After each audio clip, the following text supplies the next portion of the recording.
صفا دہر سے باطل کو مٹایا کس نے؟ تھے تو آباد تمہاری مگر تم کیا ہو؟ وہ تم نہیں تھے، وہ تمہارے باپ دادا تھے۔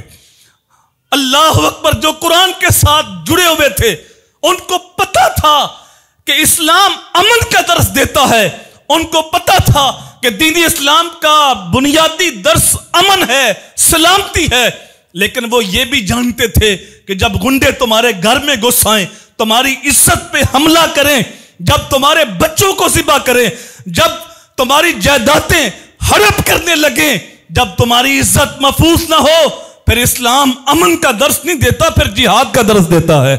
جذبہ جہاد جب بیدار ہوتا ہے مسلمانوں کے اندر تو پھر کوئی طاقت ان کے آگے نہیں ٹھہرتی۔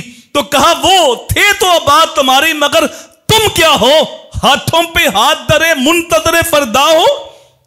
تیرے صوفے ہیں فرنگی، تیرے قالی ہیں ایرانی، خون کے آنسو رلاتی ہے جوانوں کی تن آسانی، ہر کوئی مست میں ذوق تن آسانی ہے، اور تم مسلمان ہو یہ انداز مسلمانی ہے۔ حیدری فقر ہے نہ دولت عثمانی ہے، تمہیں اسلاف سے کیا نسبت روحانی ہے۔ وہ معزز سے زمانے میں مسلمان ہو کر اور تم ذلیل ہوئے ہو تارک قرآن ہو کر۔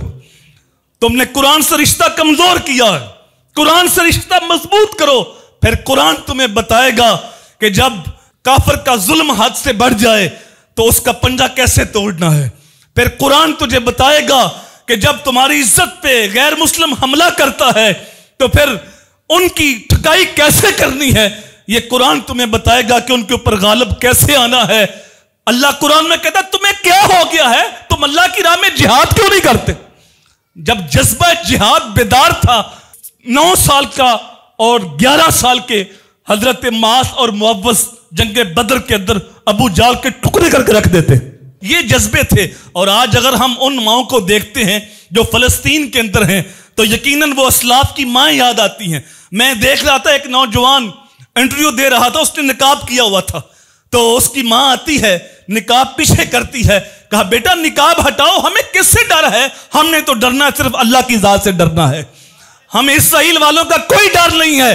ان ماؤں نے اپنے بچوں کی ایسی تربیت کی ہے، ایک 10 سال کا بچہ وہ دم توڑ رہا ہے اور اس کا 11-12 سال کا بھائی زخموں سے چور ہے، لیکن وہ پاس کھڑا ہے، اسے کلمے کی تلقین کر رہا ہے، بچے کی آنکھوں میں کوئی آنسو نہیں ہے، اور وہ حالانکہ وہ چھوٹا بچہ ہے، وہ بالغ نہیں ہے، اگر وہ کلمہ نہ بھی پڑھے تو پھر بھی وہ اس کی موت فطرت پہ ہوگی، لیکن وہ بچہ اپنے بھائی کو اپنے زخموں کی تکلیف بھول کر کلمہ یاد کرا رہا ہے کہ جاتی بار بھی تیری زبان پہ کوئی اور نام نہ ہو، تیری زبان پہ نام ہو تو اللہ کا نام ہو، اللہ کے رسول کا نام ہو۔